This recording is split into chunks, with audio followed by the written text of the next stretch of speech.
அனுபவம் ஒரு YouTube channel நேயர்களுக்கு அன்பு வணக்கங்கள். சகோதர சகோதரிகளே, எப்படி இருக்கீங்க?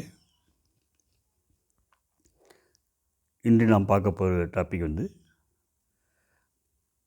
அடுத்தவங்க பொருளுக்கு ஆசைப்படாதே. தப்பாங்களா? நான் ஒரு கம்பெனியில் மேலே இருந்தேன். எனக்கு மேலே ஒரு ஜிஎம் இருந்தார். அந்த ஜிஎம் ரொம்ப நல்ல டைப்புங்க. நல்ல டைப்னா தொழிலாளி கஸ்டமர்ஸ் தான் தெரிஞ்சவர். தொழிலாளியை அனுசரித்து நயமாக பேசி வேலை வாங்குவார். அதட்ட வேண்டிய நேரத்தில் அதட்டுவார்.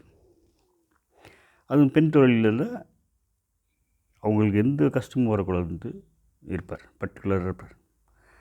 ஏன்னா பெண்ணுங்களை அவங்க பெற்றோர் நம்மளை நம்பி தான் அனுப்பியிருக்காங்க.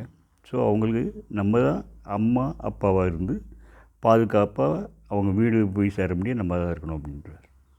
அந்த இதில் ரொம்ப குறியாக இருப்பார். ஓகே, இப்போ மே மாதம் 1 ஒவ்வொரு வருஷமும் மே மாதம் 1 எல்லாத்துக்கும் லீவு. எதுக்குன்னா தொழிலாளர் தினம், கவர்மெண்ட் ஹாலிடே, லீவ் விட்டு ஆகணும். கவர்மெண்ட்டுடைய லா. எல்லாத்துலேயும் பார்த்திங்கன்னா லீவ் விட்ருவாங்க. அவங்க லீவ் விட்டுறாங்க. நம்ம எங்கள் ஜீவன் என்ன பண்ணுவார்னா, சில லட்சங்கள் செலவு பண்ணாலும் பரவாயில்ல அப்படின்ட்டு செலவழிச்சு அதை தொழிலாளர் தினம் அப்படின்னே கொண்டு வருவாங்க. தொழிலாளர் தினம் அப்படின்னா என்ன பண்ணுவாங்க, போட்டிகள் நடக்கும். ஓட்டப்பந்தயம், கலை நிகழ்ச்சிகள், சித்திர போட்டி, கேரம் போர்டு, செஸ்ஸு, அந்த மாதிரி ஆண் தொழிலாளிக்கும் நடக்கும், பெண் தொழிலாளிக்கும் நடக்கும், ஸ்டாஃப்களுக்கும் நடக்கும். ஸோ அந்த ஜெயித்தவங்கெல்லாம் என்ன பண்ணுவாங்க, அந்த தொழிலாளர் தினத்துக்கு அன்றைக்கி first prize, second prize, third ப்ரைஸ்லாம் முதலாளியே கொடுப்பார், அவர் கையில் கொடுப்பார். ஸோ முதல்ல கையில் வாங்குறதுன்னா அது ஒரு தனிப்பெருமை. ஸோ அந்த பெருமைக்கே நல்லா எல்லாம் பார்ட்டிசிபேட் பண்ணாங்க. எல்லா தொழிலாளியும் பார்ட்டிசிபேட் பண்ணுவாங்க. அது ஒன்று. ரெண்டாவது என்ன பண்ணுவாங்க, ஒவ்வொரு தொழிலாளியும் மே 1 அன்றைக்கி தன்னுடைய மனைவி, குழந்தைகள், தாய் தகப்பன், கல்யாணமாகாத தங்கை, தம்பிகள், ஒரு ஆவரேஜாக 5 பேர் குடும்பத்துக்கு எல்லோரும் கூட்டி வரலாம். கூட்டி வந்தால் அவங்களுக்குலாம் கேன்டீனில் சாப்பாடு. காலையில் நல்ல டிஃபன், தரமான டிஃபன், இட்லி, தோசை, பூரி, பொங்கல் அப்படின்ட்டு, கேசரி அப்படின்ட்டு. மத்தியானம் அவங்களுக்கு mutton biryani, chicken 65, ice cream. So non veg இல்லைங்க. அப்புறம் வர்ற எல்லா குழந்தைகளுக்கும் பென்சில், பலூன், ரப்பர் அதை சேர்ந்து ஒரு ஒரு பையில் போட்டு அதை கொடுப்பாங்க. ஸோ வர்ற எல்லாமே சந்தோஷமாக போவாங்க. அன்றைக்கி ஒரு நாள் கொண்டாடிட்டு வருஷம் எல்லாமே கொண்டு நான் இந்த இதில் வேலை பார்க்குறேன், இப்படி வேலை பார்க்குறேன் அப்படி சொல்கிறது அந்த தொழிலாளிக்கு தன்னுடைய மனைவி மக்கள்கிட்ட சொல்கிறதுல ஒரு தனிப்பெருமை.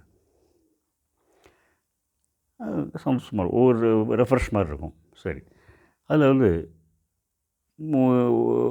கீழே உள்ள ஒரு 5 மேனேஜர் இருக்காங்கன்னா 5 மேனேஜர்களுக்கும் தனித்தனி பொறுப்பு கொடுத்துருவார் சார். எங்கள் சார் கொடுத்துருவார். அது நீங்கள் சமைக்கிறது பார்த்துங்க, நீங்கள் கலை நிகழ்ச்சி நடத்த பார்த்துங்க, நீங்கள் ஆர்கனைசேஷன் எல்லாத்தையும் விழா நடக்கிறது எல்லாமே நீங்கள் பார்த்துக்குங்க அப்படின்னு ஒவ்வொருத்தருக்கும் ஒவ்வொரு பொறுப்பு கொடுத்துருவாங்க. அந்த பொறுப்பை நாங்கள் கரெக்டாக பண்ணிடுவோம். ஒரு நாள் அந்த நாள் வந்துச்சு தொழிலாளர் தினம். நான் ஒரு 11 மணி போல் கேன்டீன்லேருந்து நடத்திட்டு போயிருக்கும்போது பார்த்தா தரையில் தங்க மோதிரம் கிடச்சிதுங்க. தங்க மோதிரம்னா சின்ன குழந்தைங்க போட்டுக்கிறது. 1 கிராம் இல்லை 1.5 கிராம் இருக்கும், சின்னது தான். ஆனால் அதுக்கே இப்போ 20,000 ஆயிடுச்சுல இல்லைங்களா, இப்போ தங்க விற்கிற விலைக்கு. அந்த மோதிரத்தை எங்கள் ஜிஎம்கிட்ட கிட்ட கொடுத்தேன். சார் இது கீழே கிடந்துங்க, என்ன பண்ணலாம் அப்படின்ட்டு. அவர் அதை கேஷ் ஷீட்டு கொடுத்தார். கேஷ் ஷீட் கொடுத்து நோட்டீஸ் போர்டில் ஒரு நோட்டீஸ் போர்டு இது நோட்டீஸ் போடணும். அதாவது நாங்கள் தங்க மோதிரம் ஒன்று கண்டெடுத்திருக்கோம், அது யாருடையதுன்னு சொல்லி தக்க அடையாளமாக சான்றோ சொல்லி கொடுத்து இங்கே ஆஃபீஸில் கொடுத்து கேஷியர்ட்ட வந்து எடுத்துக்கலாம் அப்படின்னு சொல்லி ஒரு நோட்டீஸ் போட்டோம். 2, 3 நாள் கழித்து ஒரு பெண்மணி வந்தாங்க. வந்துட்டு என்னுடைய மோதிரம்னு சொல்லி சொன்னாங்க. தக்க இந்த சான்றெல்லாம் கரெக்டாக கொடுத்துறாங்க. ஸோ அவங்க இதுதான் ஆயிடுச்சு. அவங்களுக்கு கொடுத்துட்டோம். அவங்க சந்தோஷமாக வாங்கிட்டு போயிட்டாங்க. எனக்கு என்ன பயம்னா, அந்த குழந்தைய போட்டு அடிச்சிருப்பாங்களே அப்படின்ட்டான். அதான் நிறைய பார்த்தோம். ஏன்னா தொழிலாளிகள் குழந்தை தானே. ஸோ அப்புறம் இது நடந்து ஒரு 3, 4 மாதம் இருக்கும். ஃபுல்லாக எல்லாம் மறந்துட்டாங்க. நானும் மறந்துட்டேன். அப்புறம் கொஞ்ச நாள் கழிச்சு இந்த ஐப்பசி மாதம் வந்து பழனியில் வந்து ஒரு சொந்தக்காரருடைய நெருங்கிய சொந்தத்தில் ஒரு பொண்ணுக்கு கல்யாணம். அது ஐப்பசி மாதம், அதுதான் கடைசி முகூர்த்தம். அதனால் பார்த்திங்கன்னா பழனியில் எல்லா மண்டபமும் ஃபுல்லு. எல்லா மண்டபமும் ஃபுல்லு. அந்த தெருவில் இந்த திருவானூர் பக்கத்துலலாம் போகவே முடியல, அவ்வளோ நெரிசல். அந்த மாதிரி எங்களுக்கு தனித்தனி ரூமெல்லாம் கிடைக்கல. ஒரு டார்மெட்ரி தான் கிடச்சிது. அது ஒரு 40 பேர் தங்கலாம். அந்த மாதிரி பெரிய ஹால் அந்த மாதிரி கிடச்சிது. சரின்ட்டு அங்கேயே தங்கிட்டோம். காலையில் வந்து எல்லோரும் எழுந்திரிச்சு அவங்க எல்லாமே பட்டு சேலை, பட்டு வேட்டி எல்லாம் கட்டிட்டு கிளம்பிட்டு வந்தோம். என்னுடைய ஒய்ஃப் என்ன பண்ணாங்க, அவங்களுக்கு ரொம்ப நெருங்கிய உறவு. அதனால் இந்த ஃபங்க்ஷனுக்குனே புதுசு தோடு வாங்கினாங்க. புது தோடு, புது சேலை, புது வாங்கிட்டாங்க. வாங்கிட்டு இதெல்லாம் போட்டு, மேக்கப்லாம் போட்டு, ஃபோட்டோ போட்டுட்டு அப்படியே கிளம்பி நடந்து வந்தாங்க.